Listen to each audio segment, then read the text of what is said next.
For several weeks, we have been looking at some of the things that are going on that are driving what we see happening in the world. And the last 3 years has been pretty amazing, actually, how things have changed prophetically. We've watched it for decades as the one world government and the Tower of Babel has been shaping up. But the last 3 years has just been at breakneck speed. And so tonight we're going to look at that same thing, what's driving everything, but in a little bit different way. So I've called this the grand inversion of the Great Reset. Passage of scripture that we're familiar with, we've looked at many times, 2 Thessalonians chapter 2. We're going to read verses 7 through 11. We're going to look at it and see perhaps something a bit different tonight. For the mystery of iniquity, that's kind of what we're going to look at tonight. Why things are going on in the world. And, the control issues, the Tower of Babel is being erected again. I've been seeing for the last couple of weeks more information coming out that they're going to make us mask up again. And indeed, I saw it in California where some big outfit is making all their employees wear masks again. And if you've got a health issue, there might be a reason to mask, but for the general population, that's just ridiculous. It's silly. We're not going to do it, but they're going to. And so the news media, they're ecstatic. They could not be happier at this possibility. Now, they will see who will be compliant and who will not. So, the mystery of iniquity. Why would iniquity be a mystery? Well, there's several different reasons for it. For A, why does God tolerate iniquity? That's a mystery in and of itself. Well, the fact is, He doesn't tolerate it. One of these days, He's going to deal with it. Amen. Nobody's getting by with anything. But another reason why iniquity is a mystery, and by the way, Paul's saying here, it's already working. It's a seething, living thing. This thing of sin and wickedness and iniquity is working in the world. Has been ever since Genesis chapter 3. And it's just going to increase as we get toward the end times. And this is why Paul brings it up. For the mystery of iniquity doth already work. Only he who now letteth will let until he be taken out of the way. And so that's believers and the Holy Spirit. We think that wickedness is doing whatever it wants, but it's not. It is working and seething and writhing, but we are restraining. And when Christians are taken out of the way, just watch how things will take off. So, and then in verse 8, and then shall that wicked be revealed, whom the Lord shall consume with the spirit of his mouth, and shall destroy with the brightness of his coming, even him, the Antichrist, whose coming is after the working of Satan with all power and signs and lying wonders. The devil can do the miraculous. And with all deceivableness of unrighteousness in them that perish, because they receive not the love of the truth, that they might be saved. And for this cause God shall send them a strong delusion, that they should believe a lie. So we'll come back to this at the end when we get done, if we get done. So the elimination of an idea does not result in a vacuum. Okay, if you get somebody to stop believing something, and you give them what you think is the truth, and they stop believing something, there's not a vacuum that's going on inside their head. Something fills that. That's the premise that Aristotle put forth. Nature abhors a vacuum. And this is easy enough to understand. If you don't think this is true, just go out there and take a shovel and dig a hole. Come back 10 years from now, that hole will be filled in. Be filled in with the dirt around it. It'll be filled in with squirrels that crawled over it and died, and their bones are there. It'll be filled in with debris. Right? That's the principle. And that's all across the universe. The universe abhors a vacuum. You'd be surprised, though Aristotle said that back in the day, but since then, that has been hotly debated by science. There are those who say that that's not true. I don't know how you even get there, but that's what they say. And just to insert a little bit of humor before we go any further, and the far side is not for everybody. Okay? Some of you are not going to get it, some of you are not going to appreciate it. But Alice is walking through the woods. The woods were dark and foreboding, and Alice sensed that sinister eyes were watching her every step. Worst of all, she knew nature abhorred a vacuum. Like I said, far side's not for everybody, but if it's for you, then you're welcome to it. So, another idea or belief is going to come in where something is driven out. And I'm going someplace with this, so stick with me. For example, to make America secular, that's what's been going on the last 100+ years in America. We've got to be a secular nation. We can't talk about religion or politics. We've got to be a secular nation. That's been a driving force for over 100 years. If you do that, and we did, we secularized America. This is the premise of Jonathan Cahn and the Return of the Gods. If you take something out, it's going to be filled back in with something. And that's what's happened. The old gods have returned, literally. This is true at every level. So if you do this on a global scale, it sets the world up for a system with a leader, an antichrist, who will replace God. God is being driven out of the world. Now, you really can't replace God, but in the minds and the hearts of lost people, that's what the devil's doing. And so if you drive out God, the other gods are going to come in. Nature abhors a vacuum. Now, Revelation 16:13 is not coming to pass. I'm not saying that it is. But I want you to see that it illustrates something. I want you to think about the last 3 years and the Tower of Babel that's being erected and the control factors that came in the last 3 years, trying to control humanity. And I saw 3 unclean spirits like frogs. I saw 3 unclean spirits, not frogs, like frogs. And they were puked up out of the mouth of the dragon and the beast and the false prophet.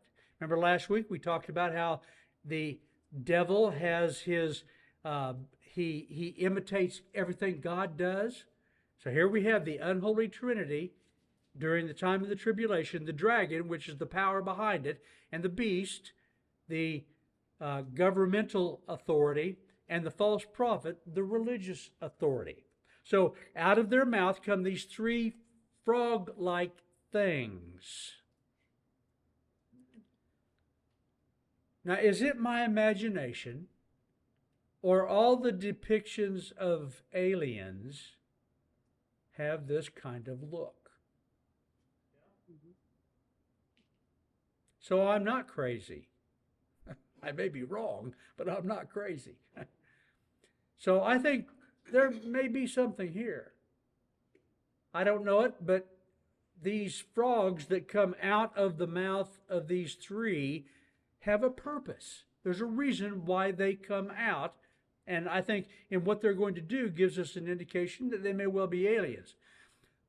For they are the spirits of devils, right? That's what the aliens are. They're devils working miracles. Note that they're going to be able to do the miraculous. That is outside the realm of nature as we understand it. Which go forth. Here's their purpose. Here's what I wanted you to see. They go forth unto the kings of the earth and of all the whole world to gather them to battle of that great day of God Almighty, the battle of Armageddon. So these 3 go forth, whatever they are, Maybe aliens, maybe something else. Well, there's something other than those three. They're going to go forth from them to have influence. They're going to influence the world to do the unthinkable. I mean, you'd be crazy to think you could overcome God, right? But that's what these three frog-like, whatever they are, is going to convince the kings and the whole world to do. They're going to gather the whole world to go to the battle of Armageddon. And they're going to do it very persuasively, and they're going to be able to do miracles to convince people that they should do this. So, artificial intelligence.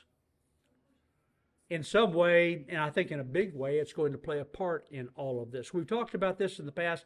Artificial intelligence and robotics and these things of transhumanism, these are really shaping up wonderfully. You know, we talked about the giant.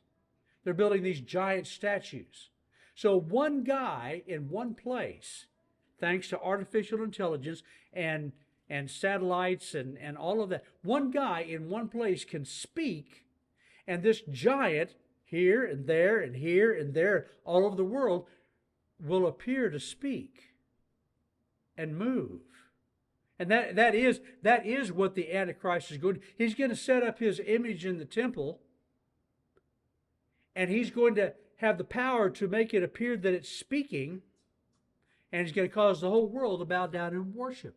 So that's going to happen. That's prophesied that will happen. And we're seeing the technology, this transhuman or humanism 2.0 is shaping up to do these. So you've got these robots all over the world, and you've got this instant information, communication that's going to happen. So artificial intelligence, let's talk about it just a little bit. A few weeks ago, I told you I'll encapsulate it, make it shorter for those who are watching the video. Data doubling. Somebody actually did a lot of work years ago figuring out, here's the long and short of it, from the time of Christ, data or information that the world knew doubled by 1500 AD. Okay? 0 to 1500 AD, the information that was there at 0, the time of Christ, doubled. But by the time of 1750, 250 years later, in just 250 years, it doubled again. It doubled again by 1900. And it is currently estimated, and these are generally accepted figures, that information is doubling in the world every 12 hours. Now, if that doesn't blow your mind, you weren't listening to what I just said. So, a little tidbit about artificial intelligence. We thought artificial intelligence was this big thing, and it is. But now it comes along something called group or collective AI, sometimes called cooperative artificial intelligence. What that is. So you've got Chat GPT. That's an artificial intelligence. You've got another artificial intelligence that does music. You've got another artificial intelligence that does art. You can tell it what you want, and it will create art to fit what you're talking about. And you can refine that. If you've never done that, it's fairly interesting to do. So there are even those who are saying that since there's an AI that can do child pornography, now I want you to think about what that means. That means adults having sex with children. There's an AI that will do that will generate that imagery. There are even those who are saying, well, that may keep our children safe because these bad people will do that there. Okay, so we didn't learn anything from pornography. People who do pornography wind up doing that in real life. Okay, but imagine all these AIs. So AI is not one thing. It's a bunch of different supercomputers, access to a bunch of different really large databases. Now, if you could tie all those together, What could we do? I want you to watch this, just 3 minutes long, very instructive about artificial intelligence. Our every interface is recorded somewhere. Everybody's going to be the CEO of all of the work they want to do. You can collaborate with AI in real time. You better believe there's a price.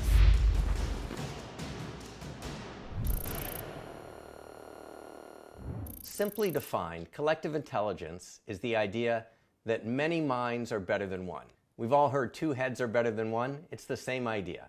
But instead of just two heads, imagine millions of brains working together. Humans will have a role. Everybody's going to be the CEO of like all of the work they want to do, and they'll have tons of people that they're able to coordinate and direct and sort of provide the taste and the feedback on. But they'll have lots of agents, for lack of a better word, that go off and do increasingly complex tasks. Now, collective intelligence comes in two flavors: active and passive. Passive is the kind that most of us are already sort of familiar with. It's basically analyzing the digital footprints that all of us leave when we go online. When we surf from site to site, when we click on a movie on Netflix or Amazon saying that we like this movie and we don't like that movie, all of us are leaving digital footprints. Our every interface on a digital device is recorded somewhere, and you better believe there's a price. It is not enumerated in dollars and cents. It's a more constant currency in the form of a digital footprint. These footprints can be analyzed passively without us telling the system what movies we like, just by watching what we're clicking on, what we're spending time on. It's possible to analyze that data mining it's sometimes called. We can derive intelligence from it. We can recommend the next movie. We can figure out what ad to show a person. All of that is passive because we are not directly telling the AI what to do. It's sort of analyzing our footprints after the fact. On the other hand, active collective intelligence would be where you or I give direct feedback and we say, I like this movie, I rate it a 5. Please don't show me this ad again. Well, we're taking deliberate action and we're communicating directly with the artificial intelligence. It's called active collective intelligence because millions of humans are all taking direct action to teach the AI or teach the algorithm. Active collective intelligence has much greater potential than passive. Passive collective intelligence is kind of limited to just analyzing what we've already done. On the other hand, if we are collaborating with an AI system in a problem-solving endeavor where we are working together, just like we would work together with other humans, imagine working together with artificial intelligence agents as well as humans. Workspace was built to allow you to collaborate in real time with other people. Now, you can collaborate in real time with AI. In this case, kind of like a study group or a team at work, we're all actively contributing to try to solve the problem. But you might wonder, will it really work? And is that really going to get us to AGI? Well, check out the next episode to find out.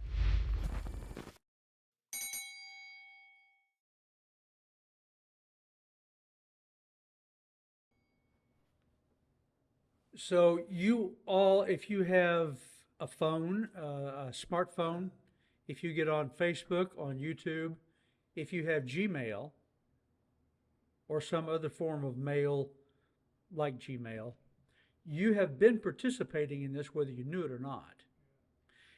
Most of my consumption of data at home relaxing is not television. I'm watching YouTube videos. I can tell it I want to see videos on woodworking, on putting a filter in my car or whatever and that's most of my content consumption at home. And it's very instructional, it's very educational. Sometimes it's just, silly stuff I wanted to see. How do you make a parachute that'll actually work? Are there parachutes that don't work? Every time I click, I say, I'm not interested in that. Sometimes stuff will pop up. I'm really not interested. I don't want that. I don't ever want to see that again. I click on that, say I'm not interested. I'm participating. And if you have any of you ever liked or shared anything I put on Facebook? Sure. Yeah. You participated in, that was active addition to artificial intelligence. Now, these folks were presenting it as a good thing. Man, it is in many ways. It's wonderful. It's amazing. It's just off the charts amazing. Could it ever work against us? What if this all of these different AIs could be connected together under one super AI. I'd say it's probably maybe already in the works. Uh, so if you can imagine this super fast computer here, access to databases like this, and now one hinge or one focal point, one supercomputer that has access to all the supercomputers. So if humanity is programmed to accept or believe what this super or unified intelligence says is true, then control takes a huge step forward. Let's see if I can illustrate this.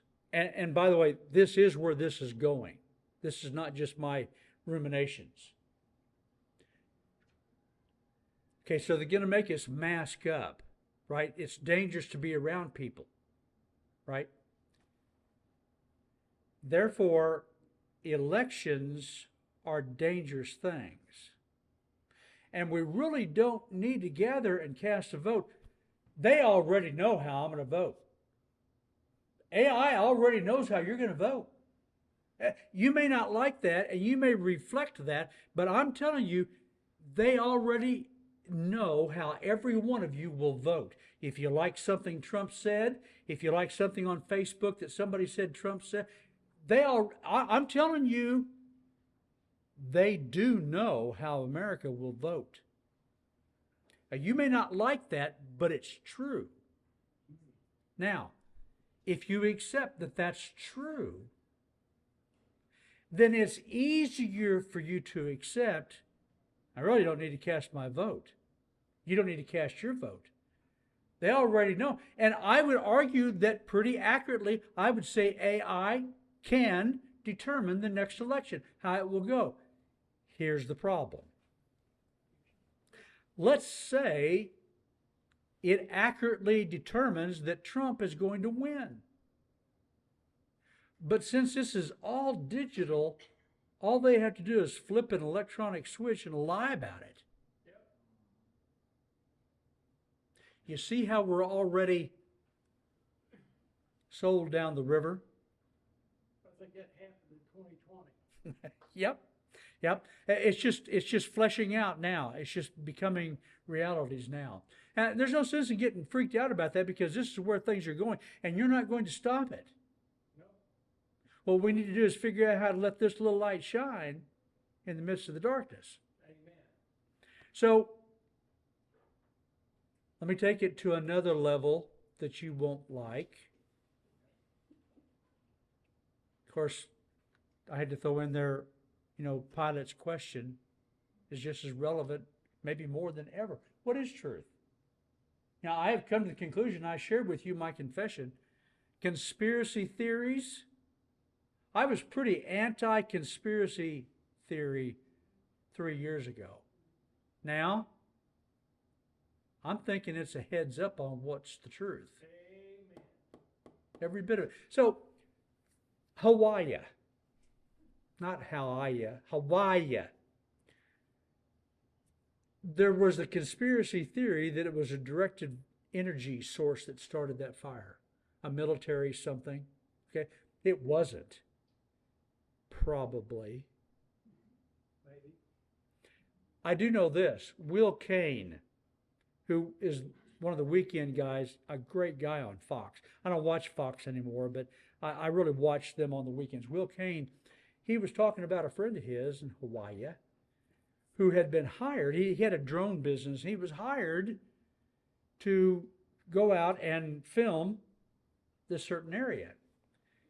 And I didn't know it, but when the FAA, with all these drones, the FAA already knows when you go into a space that's not allowed.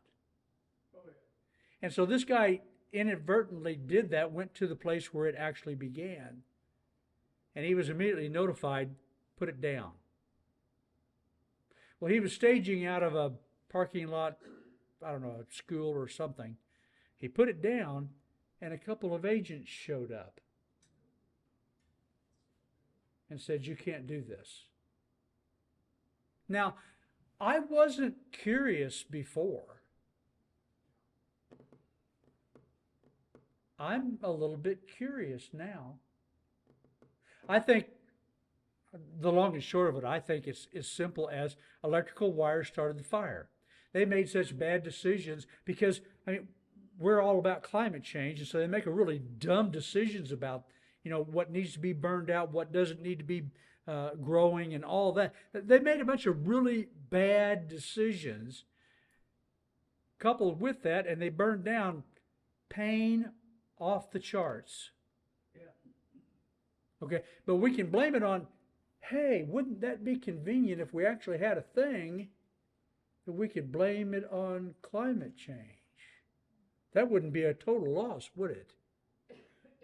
Well, whether they did something conspiratorial or not, they're blaming it on climate change, and they're using it. You just talk to a 12-year-old kid now about whether they believe in climate change. I'm telling you, we've already been sold down the river. It's even worse than all this. Wouldn't you like to be able to text Jesus with a question?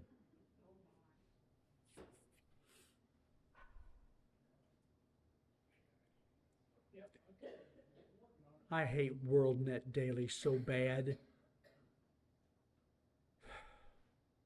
But they provide a lot of information. Holy Chat, AI Jesus, now offering advice through texting. Long of it and short of it is you can text this AI and ask Jesus what he thinks about this or that, and it will feed back a text from Jesus. Now that sounds kind of harmless because what they do is they just take the red letters out of the New Testament and they put the answer to you. But it's not quite that simple. Chat GPT, Jesus, what do you think about homosexuality? Well, you're not going to get the truth out of that, are you? You're not going to get the truth. And a lot of issues like that, they won't tell it to you the way that it is. And they've refined this. I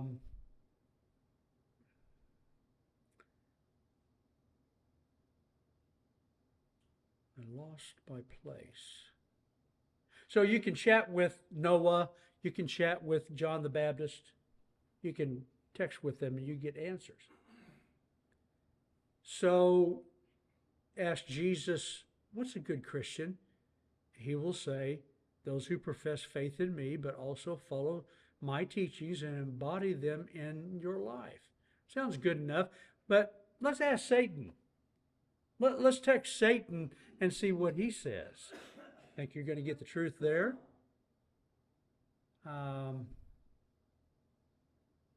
This is already working, folks.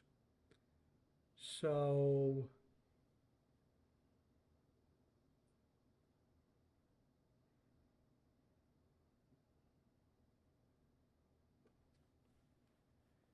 the report highlights how Jesus has been portrayed in vastly different lights over the generation. So, who is Jesus?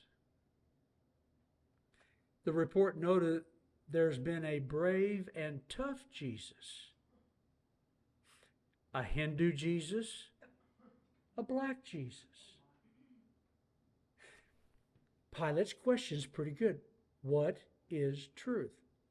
During the Southern Baptist Convention this last summer, I sent some information to some people who I thought might do something about it. And I said, listen, Southern Baptists need to be pouring some money into and developing an AI for which Christians can actually get accurate information. Now, they're not going to do that because the Southern Baptist Convention never gets ahead of anything like that.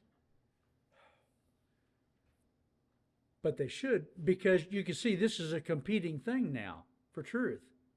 Jesus, according to this AI, says this is the truth. Oh, but this Jesus over here, he says this.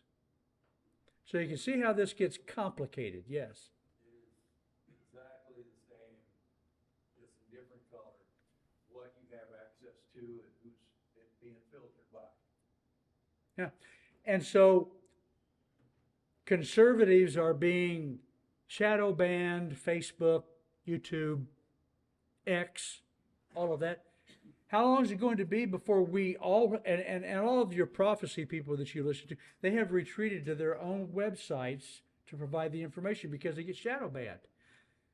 Oh, what's the answer for that? Well, who says that you have to have access to the internet? We can't let you have access to the internet. You're saying things that are not true, not helpful to our cause about climate change. So you have to be banned from the internet. So the truth filters down to what somebody says the truth is. So, the tale of Hans Christian Andersen. He wrote that story, The Emperor's New Clothes. Now, y'all know about this, but I want to take you a step deeper. It's probably been a while since you read it. So he published this back in 1837, along with The Little Mermaid. I did not know that. So the story tells about an exhibitionistic emperor who is obsessed with clothing and fashion, spends all of his time in front of a mirror. Look at this, and look at this, and look at me. Taking selfies. Who does that sound like? Two swindlers pull a fraud on him by telling him and his court that they will tailor an outfit that can only be seen by the wise, not climate deniers. This results in nobody admitting the emperor is in fact naked up to the very end of the story. So if you haven't read it for a while, let me remind you that the king bought this. And so these swindlers are given a place where they can work their looms and make their clothing for the king. And they call for wool and gold. And they say, we need more wool and more gold. And they're making all this, and yet they're not making anything. And so the king wants to see this, but he's afraid if I go look and see it, maybe I won't see it. Maybe I won't be one of the wise. So he sends emissaries. And the emissaries, well, they don't want to ever be seen as not wise. So they come back and tell the emperor, oh, it's beautiful. This is beautiful. And emissary after emissary, and finally the king himself goes, and they say, King, take your clothes off and we'll put these new clothes on you. And he does. And he puts the new clothes on, only they're not clothes at all. And he decides to go through the streets, and he has this entourage and showing off his new emperor clothes. Only when a child blurts out the truth. Of course, nobody watching in the parade wants to be seen as somebody not wise who can't see the clothes. Only when a child blurts out the truth. He isn't wearing anything at all. And I love this. The spell of collective pretense is broken.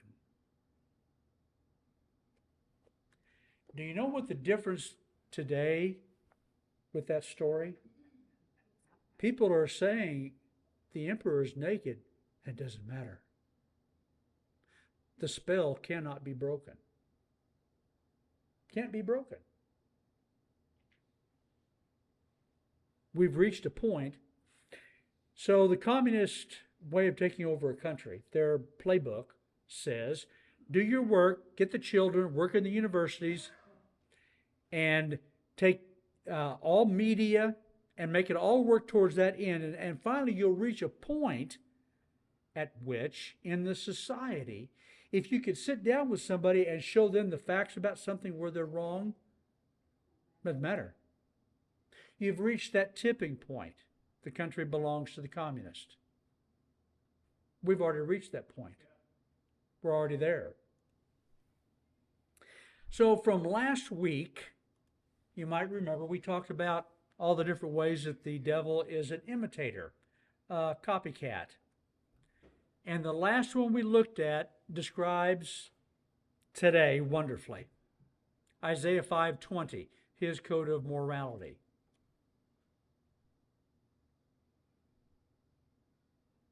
Inside out, upside down, backwards as forwards. Good as bad. Evil is good. Yeah, that's so extreme That when Isaiah said that and wrote it down, he must have thought, wow, nobody will ever buy that. Come on to 2023.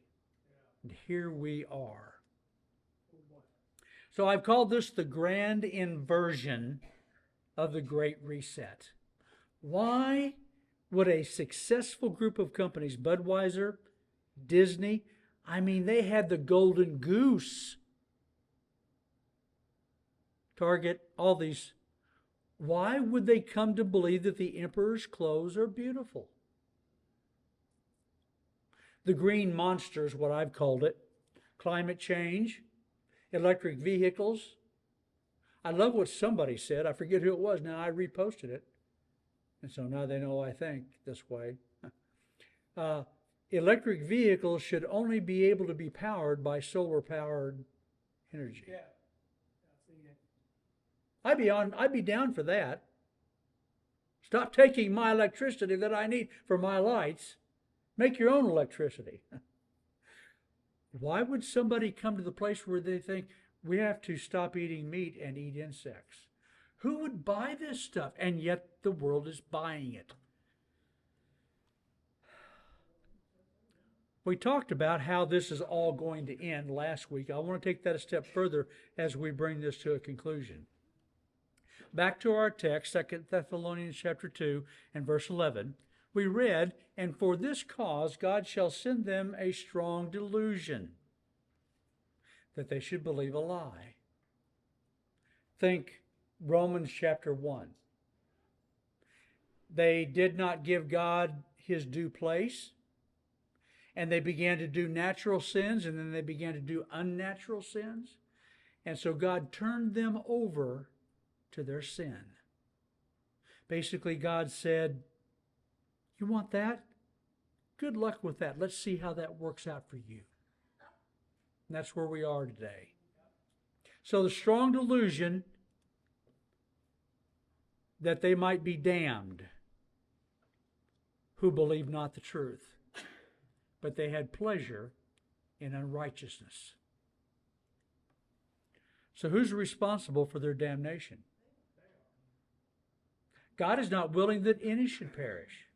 God's not responsible. They are. But if you make a choice to go that way, it's yours. And you reach a certain point, the old preachers used to call it sinning away your day of grace. Meaning, God will put the truth to you and woo you and draw you to accept Christ, but there comes a point in which God stops. You've sinned away your day of grace. And once you reach that point, you're done. Right? And this is the big debate this comes back every once in a while, the debate of Calvinism. Is everything predetermined? God makes this person saved and this person will accept him and this will not. That could not be further from the truth. Every individual is given a measure of faith, Paul said. Every person has a measure of faith. If you choose not to put that faith in Jesus Christ, hell was created for the devil and his angels, not for human beings. So here's where we are. What shall we do? Here are 6 different crosses. They're one cross emphasizing different points. The center of it, spend time with the Master. Then live in the Word. The down. The up, pray in faith. Have a ministry of prayer. And then the right, fellowship with believers. We need fellowship with believers to be strong. And then left is witness to the world. All of it together, each of these 4 different things can become a ministry that we do as Christians. That's what we do. We let this little light shine in the darkness. Keep doing what God wants us to do. Yep. Get back to the basics and do that. Occupy, as they say, until he comes. All right, we will close there.